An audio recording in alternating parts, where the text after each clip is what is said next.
Hi, welcome to Yeti at Large. Today's episode is going to be one of a very serious topic and a very serious nature. We'll handle it with all discretion and respect, but we have to talk about some things quite bluntly in order for this message to be clearly heard. Parents, if you have small children that may not understand, or this topic might remind you of something you don't want to be reminded of right now, it'd be a good time to make some adjustments in that. I'll leave a lot of notes down below in the comment section for this personal financial diary. This is the main point of the whole video today. If you take nothing away from this, download this off of the website that's going to be in the description. It could be of great help for you. So recently I've seen a lot of information come across the transom dealing with preparedness in the topic of family planning, financial planning, estate planning, wills, trusts, and a lot of that has to do with the what if scenario. As many of you know, I haven't really focused on it a lot yet. That time is coming soon. But I spent the last 14 years of my life in public safety. And as such, I focused on supporting other people who worked in public safety. That was my personal mission, was to make it easier for other cops to do their job, to keep their resiliency, to keep their health, and to move forward. I figured in some very small way I could increase the size of my footprint and help greater than my ability to punch the clock 12 hours a day type thing. I pursued a lot of training, and I used the training that I received. I practiced it, and I had a lot of experiences. I had to go back to my training file, and I wrote down just a few of the titles of the trainings that I received and things that I utilized in my day-to-day career. I took trainings in line of duty death and injury, suicide by cop, forensic interviewing. Those are child crimes. I'm not a forensic interviewer, but I studied it and understood the mechanisms of it. Critical incident stress management. That's the PTSD label that we all hear. Those are the peer support debriefings. I was a peer support team coordinator, and I responded and conducted those types of briefings. Sometimes they were very formal in large rooms after these big headline type events, and other times they were one-on-one in my office, but more frequently it was a phone call because my name is listed on websites that are out there for people in crisis that may need somebody just to work as peer support and a referral. I am not a clinician, I'm not a counselor, and I'm not a therapist. Nothing in this video represents any of that. But if you need support, there are mechanisms out there, and I'll give you a couple of them in the description down below. Verbal judo, de-escalation. What I loved about the verbal judo and the de-escalation skills is judo is a very defensive, very utilizing your opponent's energy to defeat them and to restrain them, as opposed to karate, which is an attack. By looking at things in a sense of judo, you're keeping your safety good, but you're helping bring the tenor of the situation down to a manageable level. Situational awareness, active shooter. We call it CRAZE. There's a group in Texas that has a registered trademark on that. I don't own that. I may put them in the link down below just to give you another resource, but they talk about situational awareness, being out in public and active shooter events. Victims' rights training. It was a big part of my focus, is making sure that the victims are afforded all of the different mechanisms that are available to them. And I will tell you, if you work as a victim advocate or in a victims' rights capacity, thank you very much. It's one of the toughest jobs. It's not without risk, no doubt.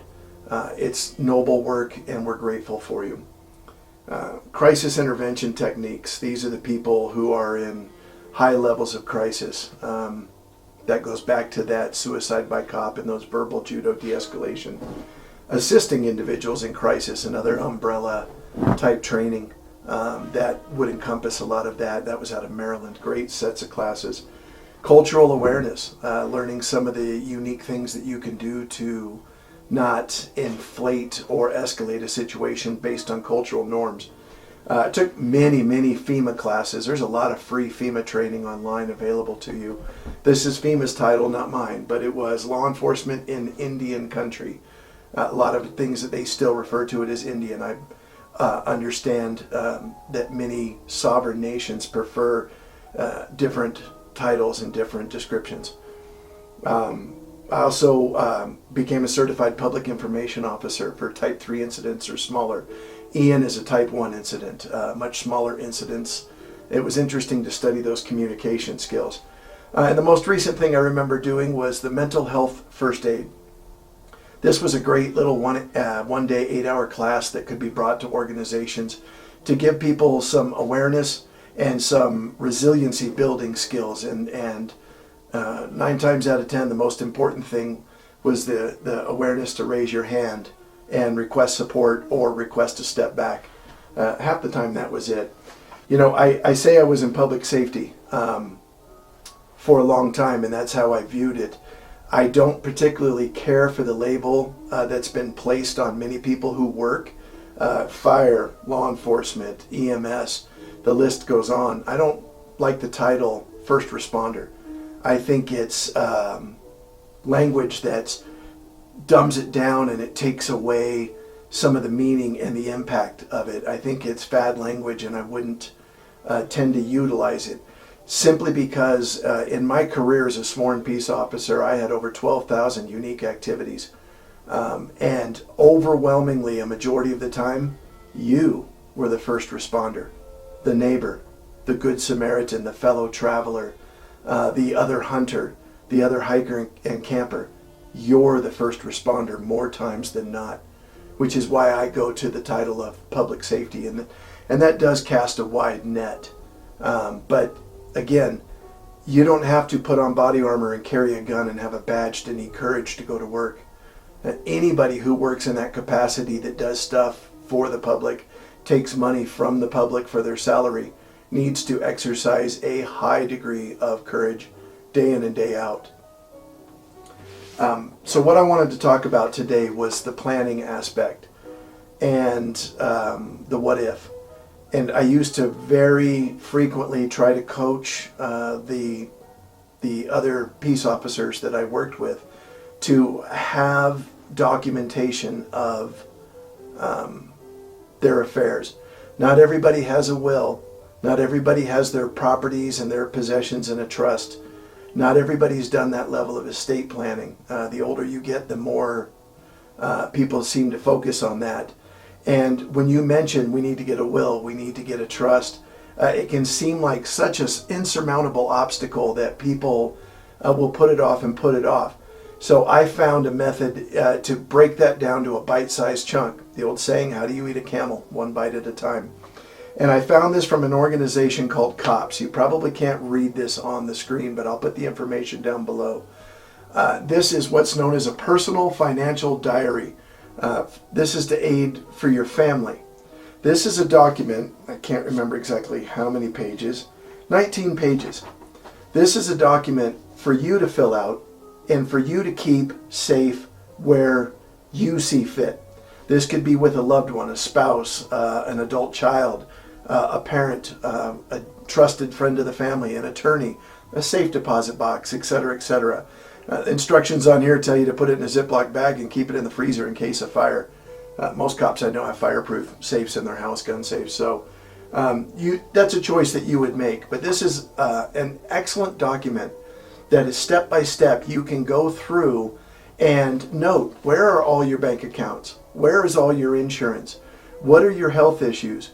What are your the things that you have that no one else may know about, that in the event that suddenly you're unable to speak on your own behalf, that could be a line of duty death or a serious injury, a sudden illness, a car accident, a hunting accident, a boating accident. This document could stand as a representation of your wishes. Once you complete this, it would make it very easy and much more doable to take those next sequential steps into creating a will or a trust and something of that effect. A small example, I spent a few days recently caring for and spending time with my elderly father. His mind's sharp as a tack, and he's a good man, as good as they make him. But he needs help physically meeting his needs. And it was a very special time for me to go spend some time one-on-one with him. Now, they're not gone, but my folks have given me a few things that they wanted me to have as they maybe start to transition towards a different living environment, assisted living or whatnot. This is just a crappy old Levitt's Furniture Montgomery Ward desk, but this was my dad's desk, and it fits in this tiny little room really well. His old barometer that says proudly made in West Germany, a clock my grandfather built on my dad's side, my great-grandfather's railway watch, this little Mexican monk praying over his Bible and reading his Bible. The guy had so much soul, I love this thing. Lava lamp, long story. And I have a painting here from a dear friend of mine, Ray DeBerge. He's passed away since then, but we developed a very close relationship, and his family wanted me to have that. Meant the world to me. I'll try to put a link to Ray DeBerge down below. If you haven't seen his Western art, you'd love it. So these are things that were done ahead of time while they could still make those decisions. But this could be much more comprehensive. All those account numbers, those logins, those passwords, all of it in one place could be very valuable. It also encourages you in here to take and document your property and your possessions, serial numbers, photographs. A lot of times I've seen people will walk through the house with a camera and they'll record everything that they have and brief descriptions of it, and then take still frames of the serial number and the model number. It could really help in the event of a fire or theft or whatnot in documenting those kinds of things. I think of this flag here that's on my desk. This was flying over the Arizona Capitol when Rose Mofford was the governor. You can request to have some of those flags. They do it at the United States Capitol as well. I had a chance to meet Rose Mofford a couple times when I was in college, and I made an expression that I wanted one of those, and it happened. Now, without something clearly designating, somebody may not know what that means to me or where I would want it to go.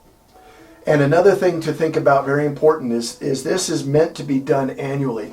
Filling this out in pencil might be a smart move, because I've seen it happen firsthand several times where a divorce takes place and somebody doesn't update their retirement beneficiary, insurance beneficiary information, and suddenly they're in a position where they can't speak on their own behalf, and the severed spouse now has say over an entirely different family dynamic.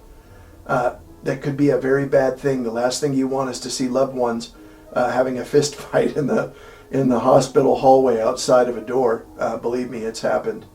So these are things to think about. And the reason I bring this up, and I warned you guys early on, is one of the things I wanted to talk about. And a channel that I follow, and I appreciate the work they do, Financial Fitness, had talked about all those different scenarios.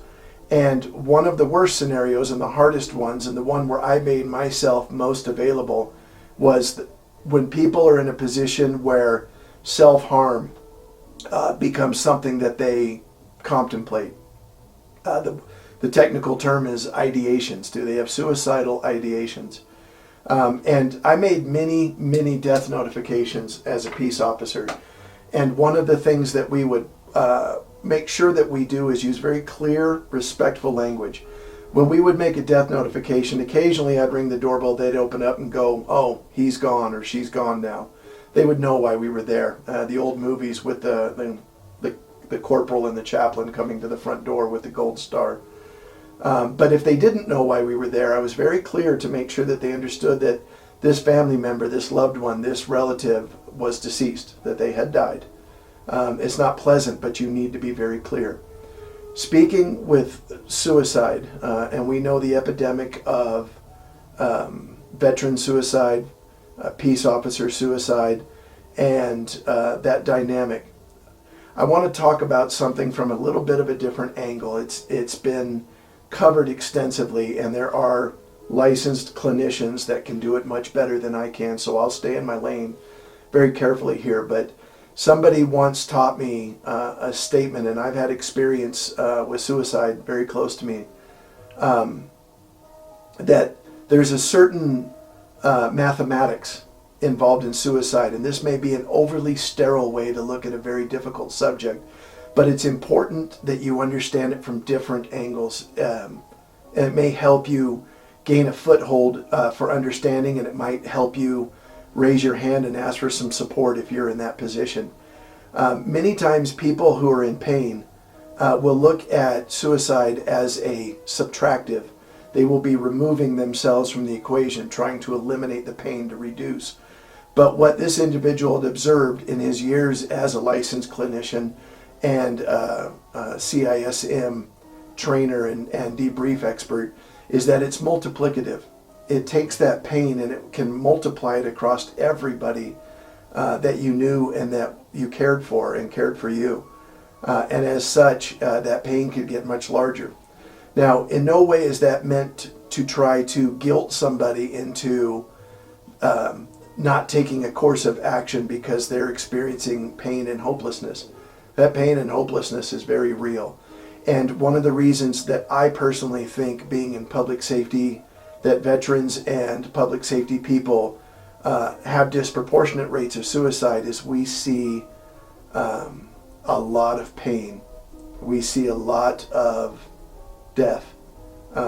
Sometimes it's natural and you get called to a scene, and other times it is based on violence or, again, that suicide angle. So being so hyper exposed to it gives you an awareness and a visual image, a taste, a smell, a feel. All those things make it very real. So the only reason I mention this is that activities like this, actions like this, these tiny incremental steps towards organizing the things that you built so hard, things that you work so hard to build in your life. Whether you think you have very little, believe it or not, you have a lot more than you realize, and that people around you value you more than anything that you might give them.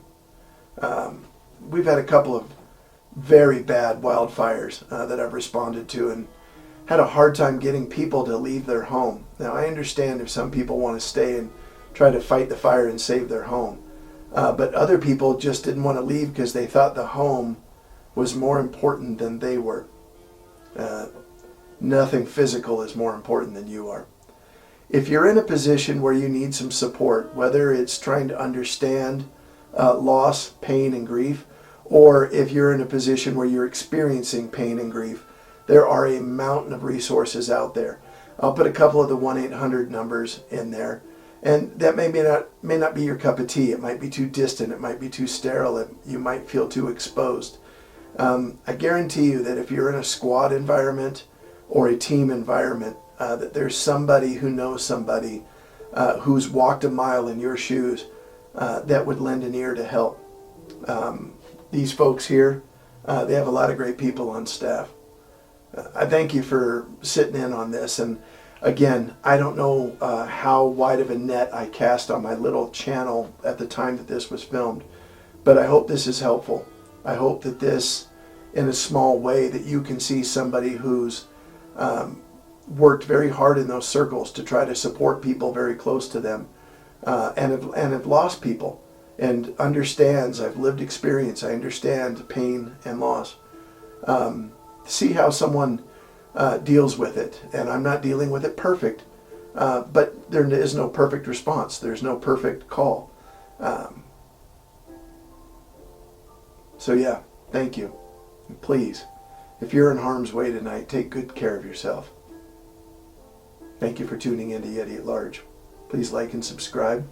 Leave a comment down below, and I'll try to get an email in the comments dedicated just to the channel, that if you need a discreet way to talk to somebody, I'm available. I will respond.